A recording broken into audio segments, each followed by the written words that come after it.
echoes in the vein, how other people reveal our hidden beliefs. The mining outpost of Greyhook sat in a bowl of dust and timber, its wooden buildings leaning the way tired men do at the end of a long day. Once the place had rung with hammer strikes, laughter, arguments, and hope. Now it mostly rang with silence. Samuel Crow stood at the edge of the main shaft and looked down into the dark. The vein had run dry 3 months earlier.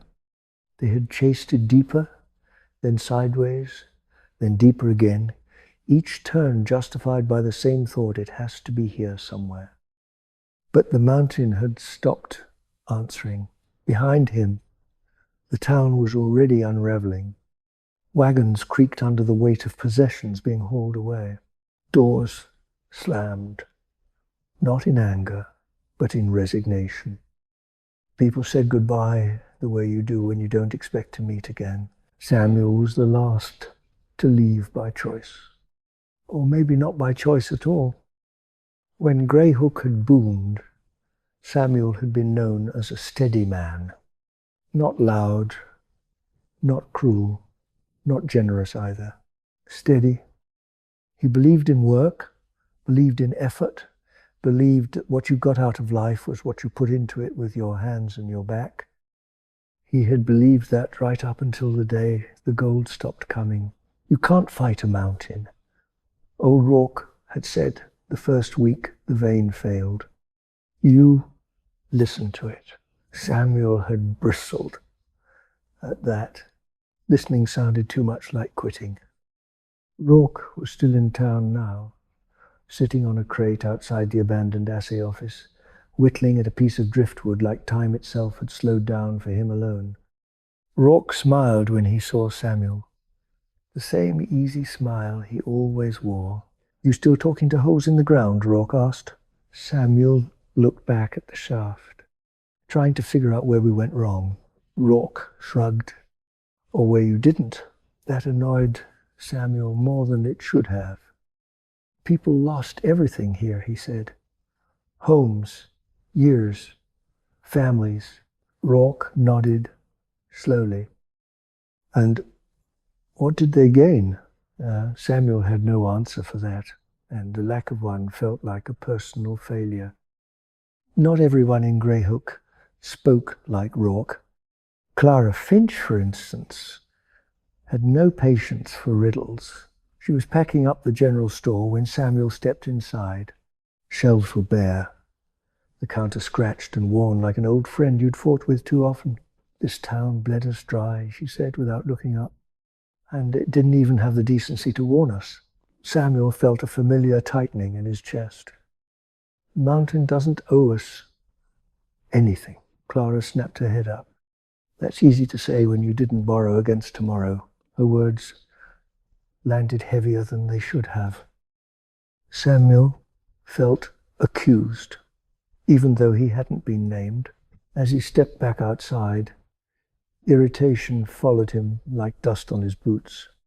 Rourke's calm, Clara's bitterness, two opposite reactions to the same empty hole in the ground. And somehow, both of them unsettled him. That night, Greyhook was quieter than it had ever been. The saloon shut early. No piano, no arguments, no laughter spilling into the street.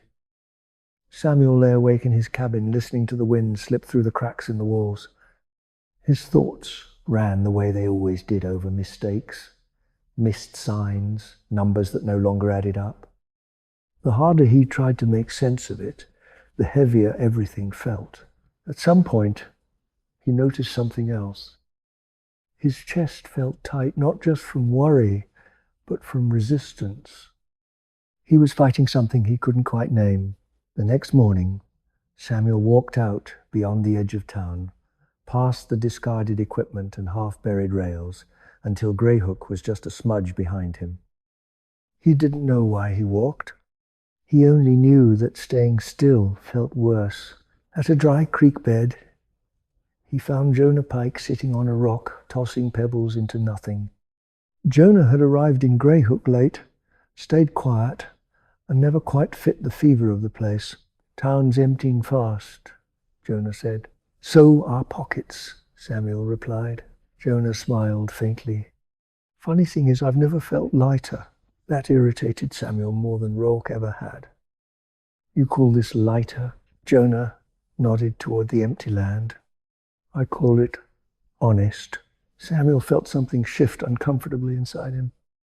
You think we deserved this? I think the mountain answered us exactly the way we were speaking to it, Jonah said. Samuel laughed sharply. You're saying it's our fault. Jonah shook his head. I'm saying it's our mirror. That word stayed with Samuel all the way back to town. Over the next few days, the people who remained began to blur together in Samuel's mind, not as individuals, but as reflections. Clara's anger echoed his fear of loss. Rourke's calm unsettled his belief that struggle was necessary. Jonah's ease exposed how tightly Samuel clung to control. The unintended consequence of the mine's failure wasn't just an empty town. It was exposure. One evening, Samuel found himself back at the shaft, not to argue with it, but to listen. He noticed how his body felt when he thought, I failed. Heavy, tight, contracted.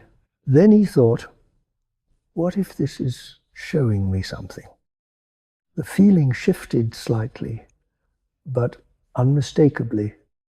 Less tight, less sharp. He realized then that every interaction he'd resisted had carried the same message, spoken in different voices. The town hadn't betrayed him. It had reflected him, the belief he had carried, that effort must be hard, that gain required struggle, that loss meant punishment, had colored everything. And now, with the mind silent, that belief had nowhere left to hide. Samuel stayed in Greyhook after everyone else left, not because he expected the gold to return, but because something else had begun to flow. Ease, space, a strange, unfamiliar trust. Weeks later, a supply wagon passed through, heading somewhere else. The driver asked Samuel why he stayed. Samuel looked at the mountain, then at the open road beyond it. I came here thinking I was digging for gold, he said. Turns out I was digging up what I believed about life. The driver laughed, confused, and moved on. Samuel didn't mind. Greyhook never returned to what it was. But something quieter replaced the noise. And in that quiet, Samuel finally understood that the people who had passed through his life, angry, peaceful, fearful, free, had never been obstacles at all. They had been messages